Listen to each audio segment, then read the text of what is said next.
Okay, so hemorrhoids, some of you may be very familiar with them. They can be painful. There are blood vessels around your sigmoid colon or around the rectum that can bulge and become full of blood and become very painful. They can actually bleed, and they're very a huge problem for so many different people. And one of the problems becomes, well, how do you address them? What can you do about them? What causes them? And fortunately, there are, the reason I'm talking about this is because this is a very common issue with people that have Hashimoto's and have hypothyroidism. Because what's one of the number one complaints of people that have Hashimoto's and hypothyroidism? Constipation, right?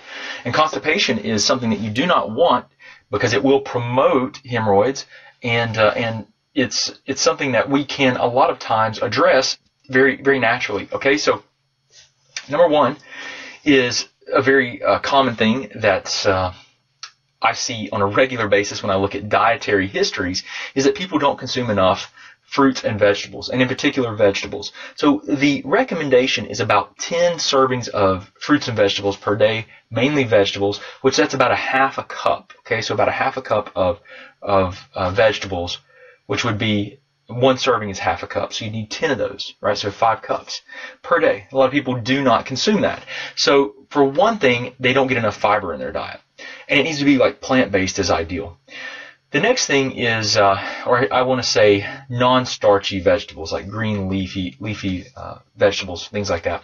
The next thing is that people don't drink enough water. They're not hydrated enough. And if you're not drinking enough water, you're not going to have optimal and good bowel movements. One of the best things I can tell you is when you wake up in the morning, you should drink a significant amount of water. Like I drink 32 ounces or so of water in the morning when I first wake up. Okay, so I wake up and I move around a little bit. I go downstairs and I fill my glass up and I start drinking the water. And over the period of 5 or 10 minutes, I'll drink all that water. And that's one way that I start, and I really try to hydrate my body. And then I try to keep that going throughout the day. And if I don't do that, then I will definitely become constipated. Those are 2 really simple things, guys, that are dietary related. Now, other things that are really significant that you may not be aware of is your actual gut bacterial environment. If you don't have healthy gut bacteria, then it can really predispose you to being more constipated. And so gut bacterial balance is important, and that's that comes back to your dietary intake. The types of your dietary intake, the types of foods that you consume, need to be primarily, you need to get a lot of plant-based fibers in your diet to help feed and encourage good bacterial growth inside your digestive tract. And a lot of people, because they don't have that, then they have this dysbiotic environment or this imbalance in their gut bacteria, which will create a lot of problems for you. It can promote infections and really set the stage for poor digestion. Another thing that we'll commonly see is poor brain activation of the gut. Okay, now many of you may not have heard this, but your brain is actually what controls the entire digestive tract. And what it does is it signals the digestive tract to digest food. And one of those functions that the digestive tract carries out on the orders and commands of the brain is this process called peristalsis, where your intestine itself has muscles in it that contract, and then they contract in this wave-like fashion. They constrict, and then they push the food down the length of the digestive tract. It's called peristalsis. So if you have poor brain activation of the gut, you're going to have poor peristalsis or downward going movement of the digestive tract. You're going to have poor enzyme release, which is going to cause problems with digestion. You're going to have poor secretions throughout the digestive tract, stomach all the way down, and that's going to create problems with constipation, and it's going to set you up for really poor health, predispose you to infections, and also be a possible contributor to autoimmunity. Because remember, one of the things that we know has to occur to develop autoimmunity is this problem, this leaky gut or intestinal permeability. Okay, so these are really important things that I want to share with you guys, because I think your thyroid function, we know that low thyroid function, low thyroid hormone activity, that creates constipation. So your thyroid needs to be assessed. But if you have higher levels of inflammation, gut infections or dysbiosis. These are all things that have to be addressed. And really you want to take this overall, what I try to do in practice and what I try to teach you guys is to take this more holistic approach to your health and try to consider all these things that can impact, for example, hemorrhoids. And if you look at your overall digestive health, instead of just, looking at the symptom constipation and then trying to take a laxative or something for that on a routine basis, which may actually be, inflammatory itself or just covering up the symptoms while things continue to get worse, then I think that's if we look at these root drivers and we try to understand how to help our body function more optimally, we're going to have better health and we're really going to improve a lot of the symptoms and problems that we have and do it, hopefully naturally. So I wanted to share this with you guys about hemorrhoids. It's something that not many people want to talk about, but it's something that I definitely wanted to address because digestion is such a critical and an essential part of improving your health with Hashimoto's or any problem, quite frankly.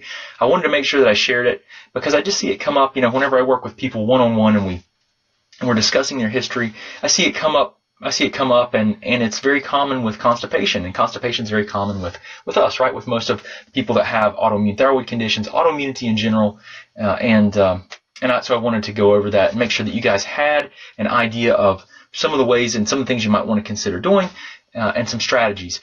The other thing I want to share with you guys is if you're challenged, if you're having a difficult time trying to figure out what to do or maybe what the right steps or where to start, what might be a good starting point, you might want to consider my dietary and lifestyle-based program that walks you through that. It's called the 6-Week Hashimoto's Transformation Program. You can go to thyroidgiveaway.com and you can just register to win that program free. As of right now, if you're watching this video and it's months later, it's not going to be available. But as of right now, until the end of April of 2017, until the end of this month, you should be able to get the program you enter to win. You can purchase the program for only $49. Now, our program is sold in our original price because there's a lot that goes into this. We have a private Facebook group. There's a lot that we try to do and teach you guys was $495. So you can get it now for $49. So if you go there, you definitely take a look, register to win it. It's completely free to enter. And then if you want to purchase it for only $49, then definitely do so. It's really, really a great deal. The program, we've seen people have given us great feedback, and I think it's something that can be a great place to help you understand dietarily where to start and what to do, lifestyle ideas, and even gives you great guidance on temporary nutritional supplementation, because I walk you through this process of trying to help you determine what might be reasonable for you to utilize as far as supplements go to help yourself. Okay, so I wanted to let you guys know that. And if you need help with anything, guys, if you feel like you're in a place and you just need some help and you need to talk to someone, I do offer consultations. So you can go to thyroidconsult.com and you can sign up for a consultation with me there, and then we can see if I'll do everything I can to help you out during that period of time that we chat. So anyway, if you have any questions, guys, please let us know. Please post your comments below. Share this video if you liked it, and then guys, if I see that you share this video quite a bit, then I know that you want me to talk about more issues about digestion and how to improve it. Okay, so I really appreciate you guys. Hope you have a wonderful, wonderful day. Thanks so much for visiting and coming here to get some of your information on health and Hashimoto's. Hope you guys have a wonderful day. Thanks. Hey guys, Dr. Shook, thank you for viewing our videos. I hope they help you out. If you want to, just subscribe to our channel somewhere here. You can watch a video that YouTube's actually selected for you, so hopefully it'll help you out. If you need any other information or resources, just look in the description. We've got links to our website, to our 9 lab test guidebook, and everything else that we do. I really appreciate you, and I hope you guys have a great